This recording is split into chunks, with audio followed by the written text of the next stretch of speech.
किसान मांग रहे हैं कि एमएसपी को कानूनी दर्जा दे दीजिए। अब ये कानून अगर लागू हो जाएगा तो हमारे पैक्स गोदाम के सामने पूंजीपतियों को गोदाम होगा। अच्छा, ये जो कॉन्ट्रैक्ट फार्मिंग की बात हो रही है उसके भी खिलाफ है आप? बिल्कुल बिल्कुल। फिर घाटा बताइए ना, 2-3 नंबर घाटा बताइए। पूरे भारत के राजनीति को गंदा कर दिया। जो आज तक कोई प्रधानमंत्री इतना नीचा स्तर पर नहीं उतर करके काम करता था। जनता के तमाम अधिकार को छीन लिया है। तो ये सरकार है क्यों?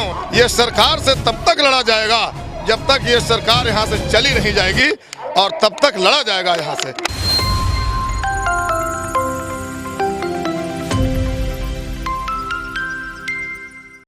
तो पटना के गर्दनी बाग लाइब्रेरी ग्राउंड में अभी हम मौजूद हैं। लगातार लोगों से बातचीत करने की कोशिश कर रहे हैं कि आखिरकार ये लोग जब यहाँ पहुंचे हैं तो क्या कुछ सोच कर पहुंचे हैं और क्या कुछ जानते हैं। किस लिए पहुंचे यहाँ पे? मारने में किसी वो दिन पूछो अगर आप।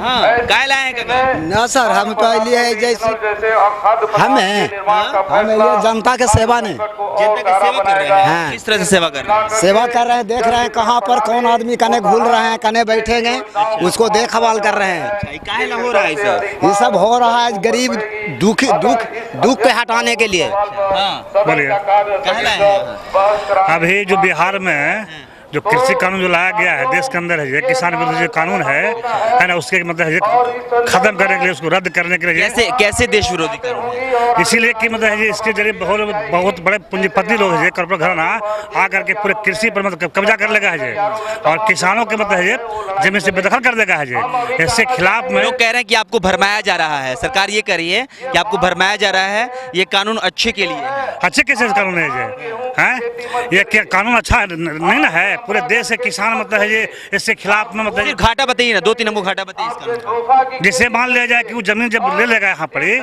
तब पूरा जे कहे तो जितना भी गेहूं है, चावल है, आलू है, प्याज है, ये सब कंपनी में जमा कर लेगा है, और उसके बाद उसको बैक कर देगा है। और किसान यहाँ पर जब समय आवेगा, संकट आवेगा, तो वही आलू और प्याज को मतलब है महंगे दाम में। हाँ, किस लिए आएगा?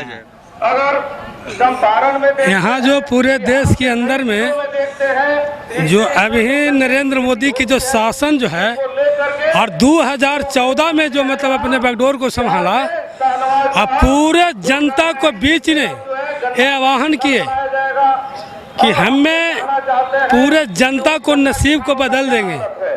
लेकिन कहा जाए तो अभी उनका जो 1947 के पहले जो यहाँ के अंग्रेजों ने शोषण, दमन, उत्पीड़न जो किया था जनता के ऊपर, उसी तरह आज हिटलर शाही आज नरेंद्र मोदी कृषि कानून का विरोध करने आए हैं ना। इसी भाई आप तो भाषणबाजी कर रहे हैं महाराज, भाषणबाजी सुनने आए हैं। सुनिए, उसने जो कृषि जो 3 कानून जो बनी यहाँ पर नरेंद्र मोदी जी बनाए, जिसका नाम है MPS, न्यूनतम समर्थन मूल्य। हाँ, MPS न्यूनतम समर्थन मूल्य। यहाँ पर जो है एक क्या करेंगे कि पूरे यहाँ के किसान को खेती है जी कि अडानी अंबानी के हाथ में वो देने। वो कह रहे हैं, सुनिए, वो कह रहे हैं कि हम जो नया कानून बनाए हैं उसके हिसाब से आप कहीं भी आप जाके बेचिए, आपके ऊपर है, जितना में बेचना है उतना में बेचिए। नहीं, वो नहीं कह रहे हैं। ये क्या करेंगे कि पूरे मतलब यहाँ पर सबसे बड़ा यहाँ पर उद्योग बनाई है, मतलब कंपनी बनाई है, और वहाँ किसान को पूरे गल्ला को खरीद के वहाँ पर रख लेगा। ठीक है, क्या करने हैं चाचा? जो 3 कृषि कानून लाया गया है, खास करके ऐसे समय में जब पूरे देश की जनता मर रही थी कोरोना काल में, और उस लॉकडाउन के आड़ में टोटल के घर में बंद करके और चोर दरवाजा से एक किसान विरोधी 3 कृषि कानून लाए हैं। और इस कानून के जरिए देश के अडानी अंबानी जैसे सिरे के। अच्छा, आप बुजुर्ग हैं, आप बुजुर्ग हैं, सीधे मुद्दे पे हम आना चाहते हैं। क्या है ना, लोग ये कह रहे हैं कि राजनीतिक दल आप लोग को भरमा रहा है, जैसे भाकपा माले हो गया या फिर जो भी दल है वो विरोध में है, तो आप लोग को भड़का रहा है। तो आप इन लोगों को समझाइए कि आखिरकार कानून से क्या आपको घाटा है। अंबानी अडानी छोड़ दीजिए, क्या घाटा है, घाटा को बताइए। पहले तो सब अंबानी अडानी का नाम लीजिएगा ना तो लोग समझ रहे हैं कि आप लोगों को भड़काया जा रहा है। मुद्दे पे बात कीजिए। मैं कह रहा हूँ कि अंबानी अडानी के नाम लेवे से लोग कहेंगे कि भड़का रहा है। ये काम तो नरेंद्र मोदी कर रहे हैं और राजनीति खुद गंदा कर रहे हैं। पूरे भारत के राजनीति को गंदा कर दिया। जो आज तक कोई प्रधानमंत्री इतना नीचा स्तर पर नहीं उतर करके काम करता था।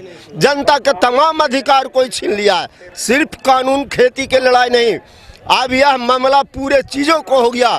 एक रेलवे, तमाम उद्योग एक पर एक करके बेचते चले जा। क्या करने आए हैं? खेला होबे, खेला होबे, खेला होबे। हाँ। खेला होबे का मतलब? अब शुरू हो गया किसान का लड़ाई। अच्छा, खेला होबे मतलब किसान की लड़ाई शुरू? हाँ, शुरू हो गया। अच्छा, क्या क्या है? पूरा हिंदुस्तान में पकड़ लिया है, मतलब पूरा हिंदुस्तान पकड़ लिया। किसान आंदोलन करेंगे, जोर करेंगे। यहाँ इकट्ठा क्यों हुए हैं? किसान आंदोलन के लिए जोर करना क्या है। है इस किसानों को क्या घाटा है इस कानून से? घाटा है, इतना लोग दिल्ली में क्यों मर रहे हैं, उनसे जाकर पूछिए, बॉर्डर पर वहाँ जाकर पूछिए। वहाँ से हम रिपोर्टिंग कर चुके हैं। हम कह रहे हैं बिहार में आज इतने लोग इकट्ठा हुए हैं पटना में, तो आप बिल आए हैं, आप क्या सोच के आए हैं? वहीं का देन है। हम टीवी देखते हैं, सब देखते हैं। हम पढ़े लिखे नहीं है, बाकी नॉलेज है। हाँ, नॉलेज है कि वो किसान हक पर है, हक का लड़ाई लड़ रहा है बस। ठीक है, क्या करने आए हैं?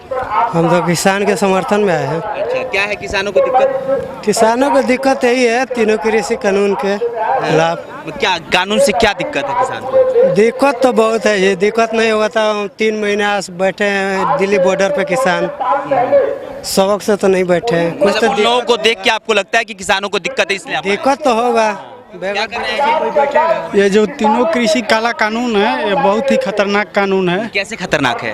कैसे खतरनाक? हर तरह से खतरनाक है। आप बिहार में देखेंगे तो लोग 95% बटाईदार पर खेती करते हैं। जब कॉन्ट्रैक्ट फार्मिंग बिहार में आएगा, जब अडानी अंबानी की कंपनी यहाँ पर आएगी और किसी गांव में जाकर और पूरे गांव के ज़मीन को बोलेगे कि भाई हमको 1 बीघा 25,000 में देंगे आप। 1 बीघा हम आपको 25,000 रुपये देंगे, 1,000 बीघा का कीमत। और गांव के जो लोग बटाईदार किसान हैं वो 10,000 12,000 में अपने खेती करते हैं। तो सबसे ज़्यादा इसका मार बटाईदारों पर होगा।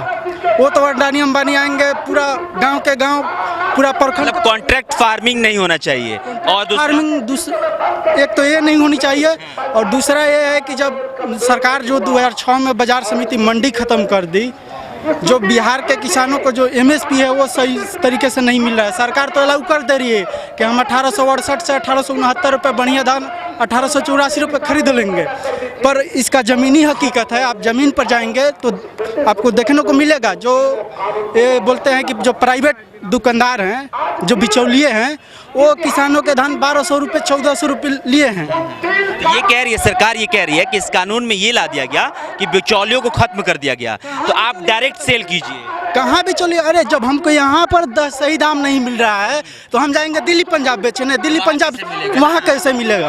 बात है कि नहीं है? लग जाएगा। कह रहे हैं कि जब किसान को अपने गांव के बगल के मंडी में उसको कीमत नहीं मिल रहा है। हाँ सर, क्या है आज इकट्ठा हुए हैं आप लोग? अभी देश भर में किसान आंदोलन चल रहा है, ये सब आप जानते ही हैं। और अभी विधानसभा में भी हम लोग इन सवालों पर विधानसभा के बाहर हम लोगों ने मांग किया, और विधानसभा के भीतर भी हम लोगों ने कार्य स्थगन प्रस्ताव दिया। हमने सरकार से मांग किया कि ये तीनों महत्वपूर्ण लड़ाई है, पूरे देश का मामला है। कृषि कानून का ये जो तीनों बिल है वो वापस ले सरकार, MSP को कानूनी दर्जा दे। लेकिन ये सरकार अभी सुनने की स्थिति में नहीं है। कार्य स्थगन प्रस्ताव को रद्द कर दिया है, और इसीलिए हमारी ये तैयारी है कि हम किसानों के ही पंचायत में ये फैसला लेंगे कि ये कृषि कानून को समाप्त करने के लिए और हमें बड़ी लड़ाई किस स्तर तक लड़ना पड़ेगा। इसी के लिए आज किसान महापंचायत है, और अभी हम लोग विधानसभा में जा रहे हैं। आप जैसे नेता जो इसका विरोध कर रहे हैं कानून का, सरकार कह रही है कि आप लोग देश विरोधी हैं, क्योंकि कानून जो लाया गया वो किसान के हित में लाया गया है। तो ये सरकार है क्यों, जब पूरा देश के किसान लड़ रहे हैं? आप सभी जानते हैं कि पूरा भारत एक कृषि प्रधान देश है, और किसानों की बात करने वाले, अपने हक की मांग करने वाले किसान अगर देशद्रोही हैं तो ये सरकार क्यों है यहाँ? सरकार को जाना चाहिए, हिटलर जहाँ हैं जर्मनी में जाएं, हिटलर से जगह खाली हो गया है वहाँ जाएं। वो इस देश में तो किसानों की बात सुननी पड़ेगी, और वो किसान मांग रहे हैं कि MSP को कानूनी दर्जा दे दीजिए। क्या वो गलत मांग है उनकी कि वो चाहे कोई भी व्यक्ति अनाज खरीदे हमारे फसलों को, तो उसका जो कीमत तय है उससे कम कीमत पर अगर खरीदेगा तो वो कानूनी कार्रवाई के हकदार होगा। ये मांग है किसानों का। तो ये आज भी तो यही है कि मान लीजिए कि अगर किसान बेचना चाहते हैं तो जो प्राइस फिक्स किया गया है उसी के दौरान ही आपको खरीदना है, उसके नीचे आपको बेचना ही नहीं है, तो बेचते क्यों है किसान? बेचना कहाँ है, कोई लेता ही नहीं है। यहाँ जो सरकार है, अब आप सोच लीजिए कि बिहार के अंदर जो बाजार समितियाँ थी खत्म कर दी गई। अब उसके बाद जो पैक्स भी बनाया गया, अब ये कानून अगर लागू हो जाएगा तो हमारे पैक्स गोदाम के सामने पूंजीपतियों को गोदाम होगा और पूंजीपति जो है वो हमारा माल के कानूनी हकदार तो नहीं है। वो कानून तो लागू होगा पैक्स पर। इसीलिए हमारा कहना है कि सरकार एक कानून बना दे कि चाहे जो भी खरीदेगा, जो उसका न्यूनतम समर्थन मूल्य है उससे कम कीमत पर अगर खरीदे तो कानूनी कार्रवाई के हकदार हो। कौन गलत सामान है? अच्छा, ये जो कॉन्ट्रैक्ट फार्मिंग की बात हो रही है उसके भी खिलाफ हैं आप लोग? बिल्कुल बिल्कुल खिलाफ इसलिए नहीं है कि कॉन्ट्रैक्ट फार्मिंग का, ये कॉन्ट्रैक्ट फार्मिंग के तो हो ही रहा है बिहार के अंदर। बिहार के अंदर 70% से ज़्यादा खेती बटाईदारी पर हो रहा है, ठेकेदारी पर हो रहा है और वो खेती मजदूर करा रहे हैं, गरीब करा रहे हैं। अब सरकार चाहती है कि ये किसान से भी खेती छीन लिया जाए और ये गरीब मजदूरों से भी छीन लिया जाए।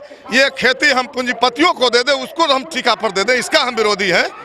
कितना सफल होंगे? आज तो बहुत सारे लोग यहाँ इकट्ठा हुए हैं, क्या लगता है? दिल्ली में इतने दिन से लोग बैठे हुए हैं, तमाम तरह की दिक्कतों का सामना उन्हें करना पड़ा, ठंड में भी वैसे बैठे रहे, क्या लगता है कि इससे कुछ सफलता मिलेगी क्या? बिल्कुल बिल्कुल उम्मीद के साथ इस देश में 100 बरस लड़ना पड़ा है। 1857 से लेकर 1957 तक, 47 तक जब हमारा देश लड़ा तब अंग्रेज यहाँ से भागे थे। वो ईस्ट इंडिया कंपनी थी। तो कंपनी राज के खिलाफ 100 बरस लड़ने का अनुभव है इस देश के पास। इसीलिए अभी तो चंद दिन हुए हैं। ये सरकार से तब तक लड़ा जाएगा जब तक ये सरकार यहाँ से चली नहीं जाएगी और तब तक लड़ा जाएगा यहाँ से। ये जीत हम लोग दर्ज करेंगे। ठीक है। तो भाकपा माले के नेतृत्व में लगातार यहाँ पे किसान आंदोलन किया जा रहा है, किसान के समर्थन में किया जा रहा है। फिर हम वहीं पे लौटेंगे इन लोगों के पास, इन लोगों से बातचीत करेंगे, क्योंकि जानने की कोशिश करते हैं हम जब कोई आंदोलन में आता है और आंदोलन में जब इकट्ठा होता है तो हम जानने की कोशिश करते हैं कि आखिरकार उसमें कितने लोग ये जानते हैं कि वाकई ये आंदोलन क्यों हो रहा है। तमाम चीज़ों पर हम लोगों से बातचीत कर